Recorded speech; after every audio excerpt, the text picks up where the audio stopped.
Bonjour, voilà encore une vidéo sur les rosettes printanières.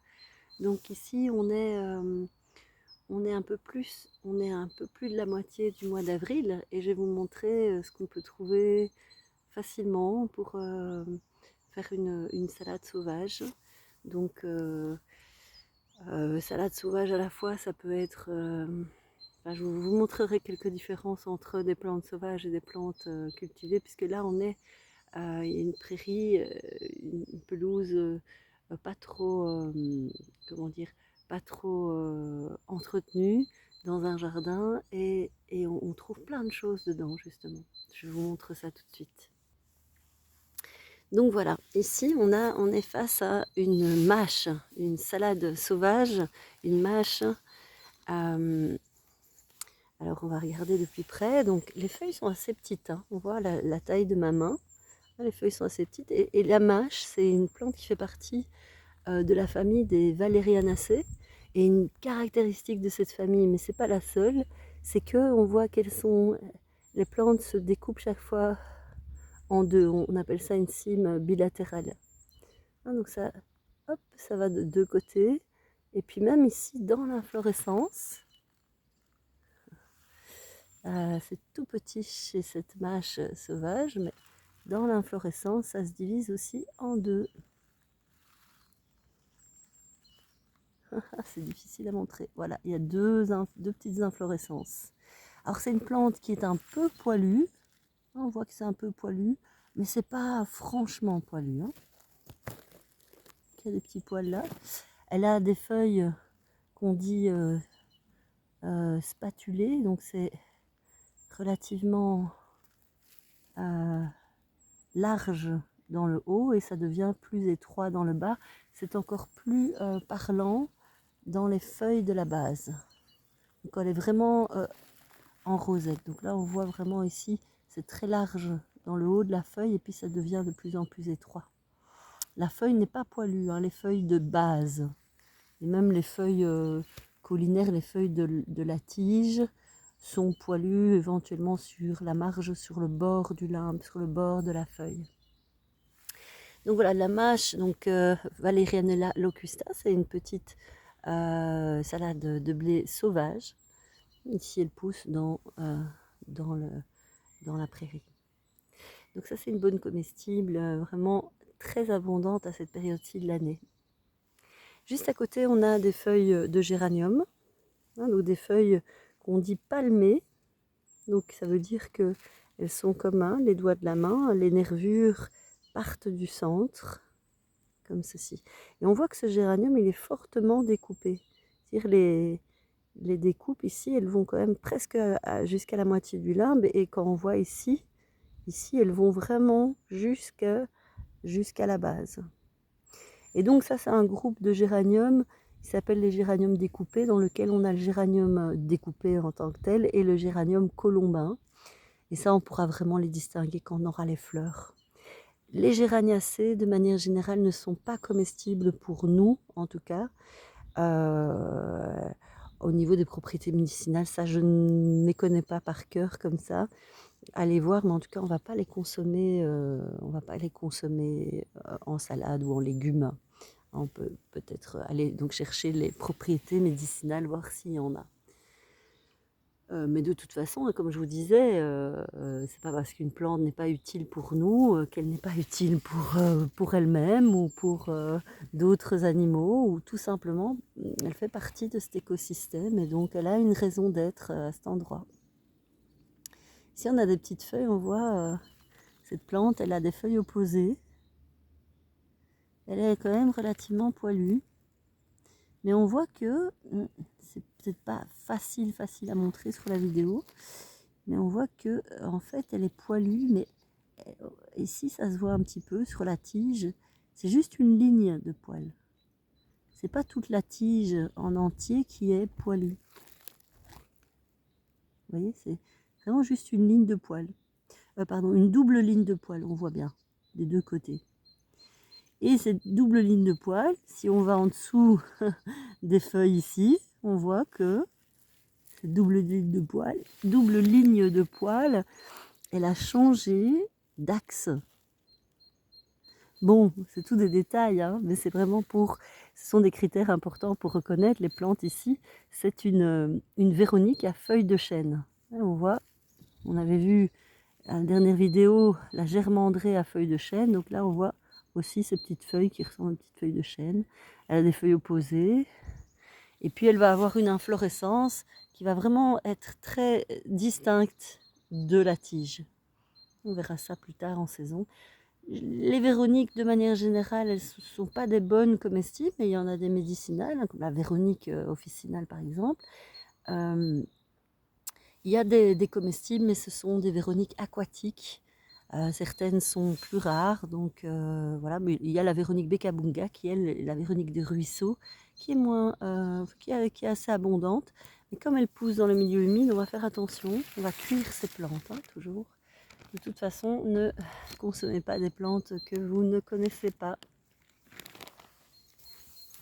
Alors voilà, on a du pissenlit, hein, on a pu le présenter évidemment. Ça, c'est vraiment à mettre chaque fois dans les salades sauvages parce que c'est vraiment une super plante, plein de propriétés.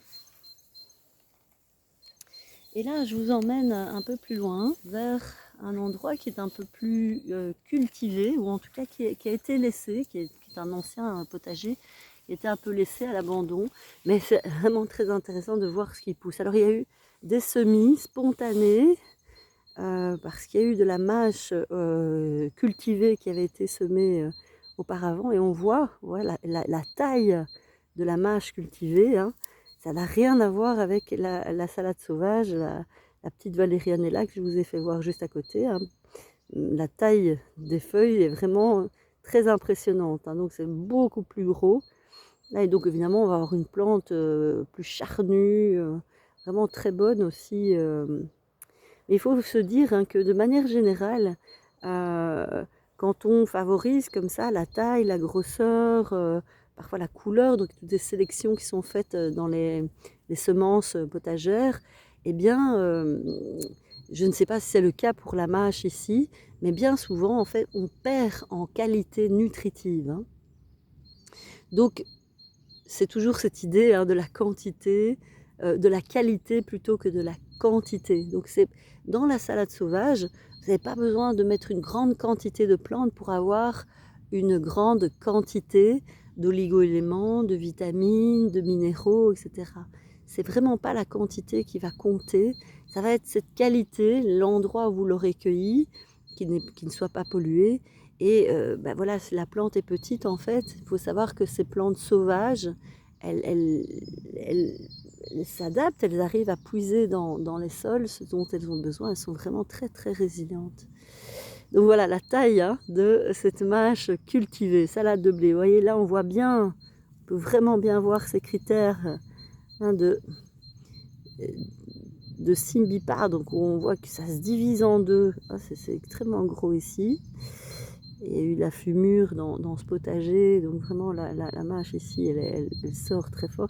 Ça se divise en deux ici de nouveau, et là-haut, ça se divise encore en deux. Donc ça, c'est vraiment un critère important pour être sûr qu'on est face à la mâche. Alors, on peut l'accueillir tout à fait quand elle est en fleurs comme ça. Elle n'est pas encore en fleurs, mais les boutons floraux sont ici.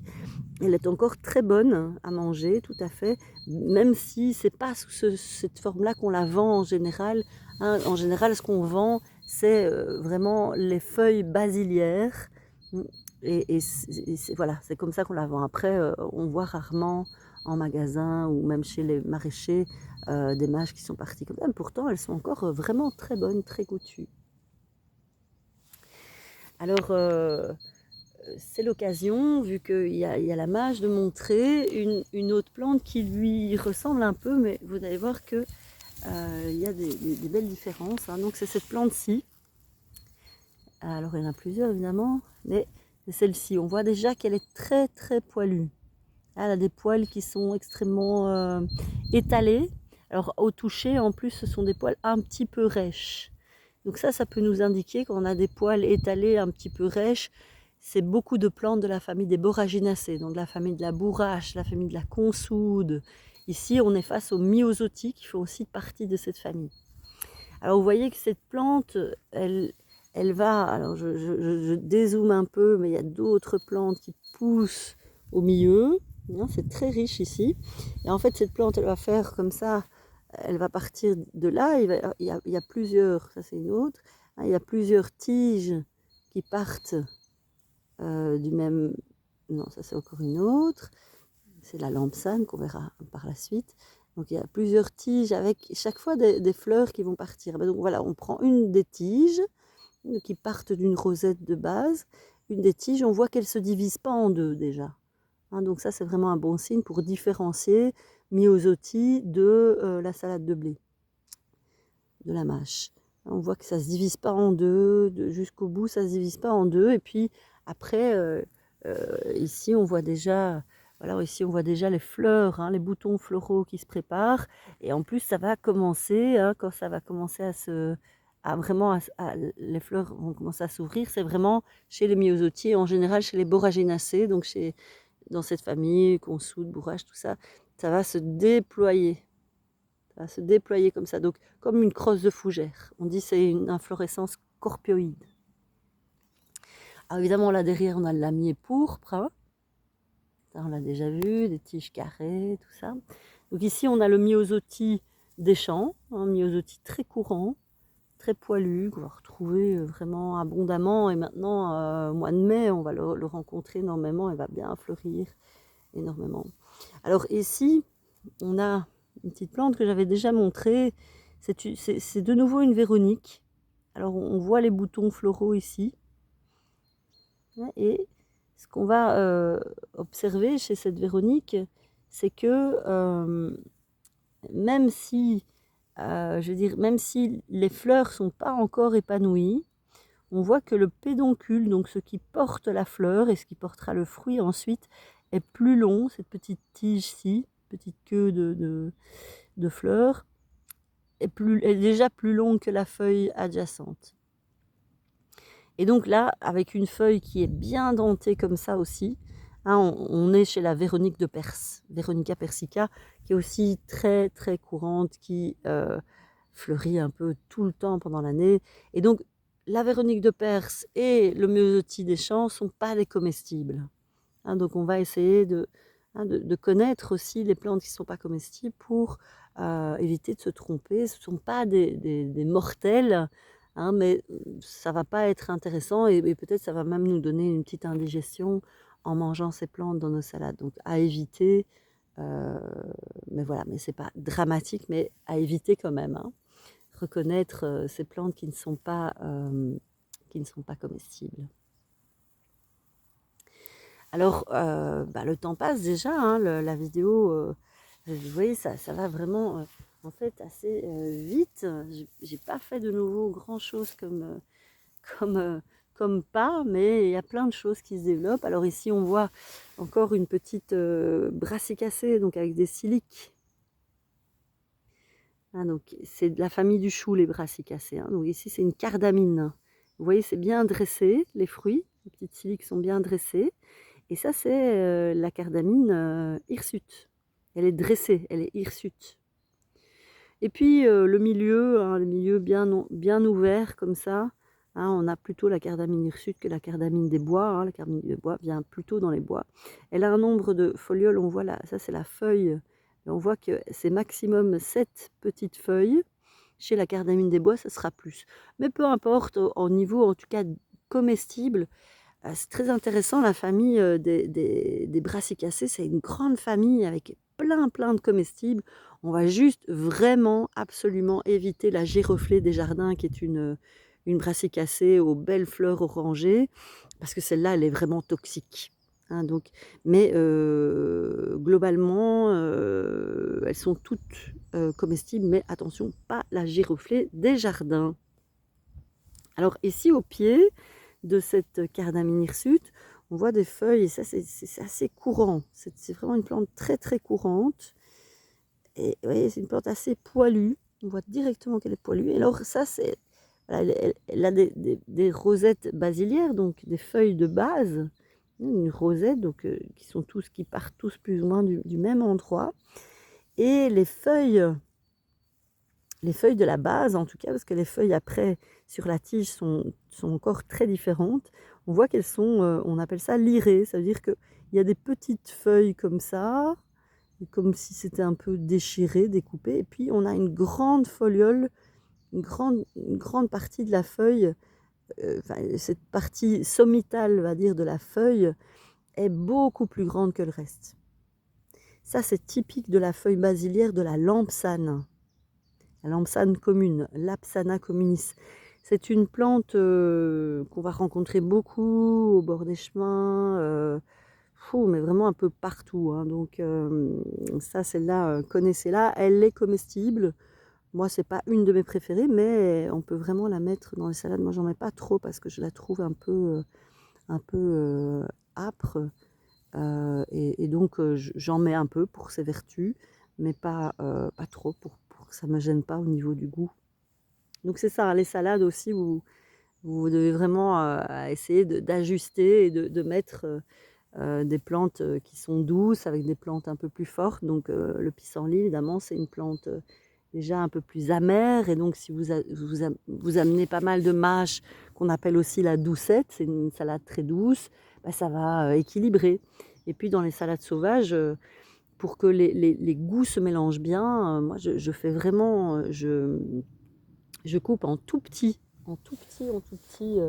les plantes. Alors voilà, ça c'est le fruit. Aujourd'hui, j'ai récolté un peu, hein, donc bon, de la mâche sauvage, de la mâche pas sauvage, de la lampsane, de la cardamine,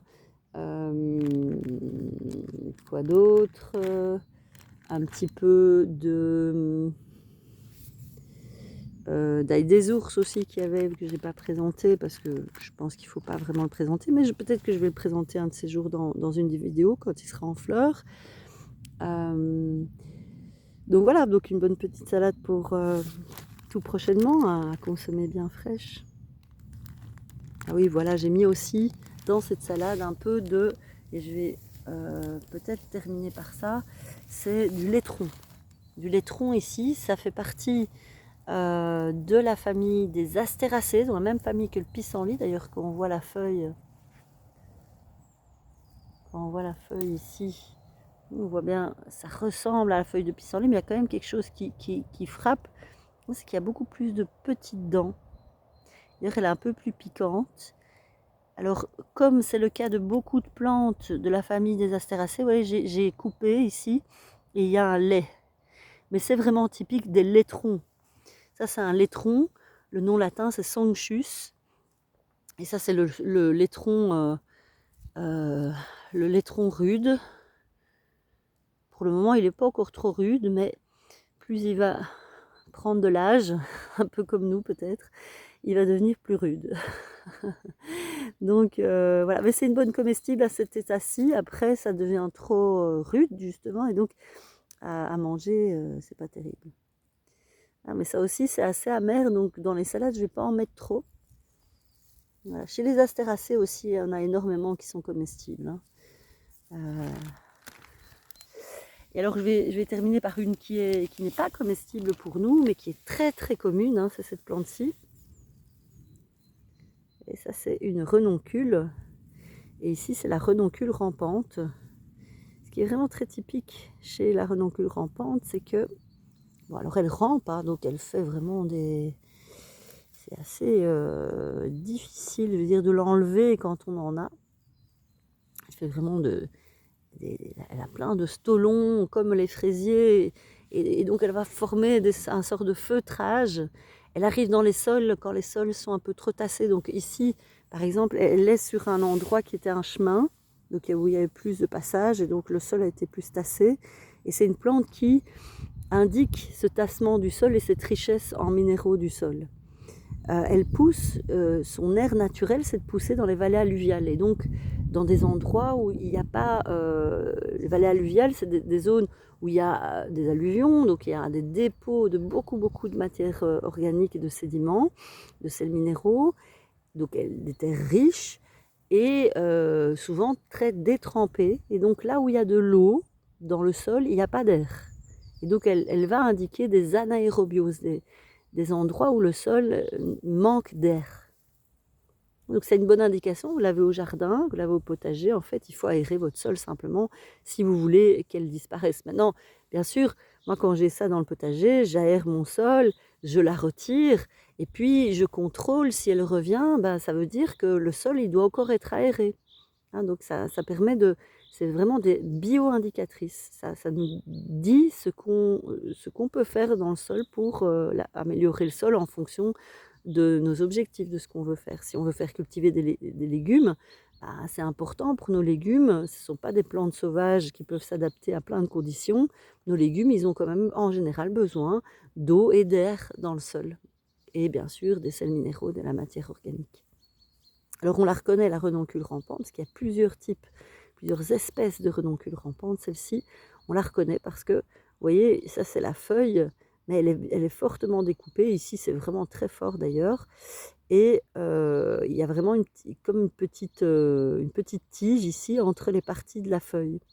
Il y a d'autres renoncules qui ont des feuilles par exemple palmées, donc il n'y a pas cette petite tige qui sépare les parties de la feuille. Et puis bon, elle est vraiment rampante, donc si vous cherchez et que vous voyez des stolons comme les fraisiers, bah, c'est la renoncule rampante, avec ce critère-là en plus. Voilà, donc j'espère que vous aurez pu en apprendre encore un peu plus aujourd'hui. Bah, on se retrouve bientôt pour une autre vidéo. Bon appétit!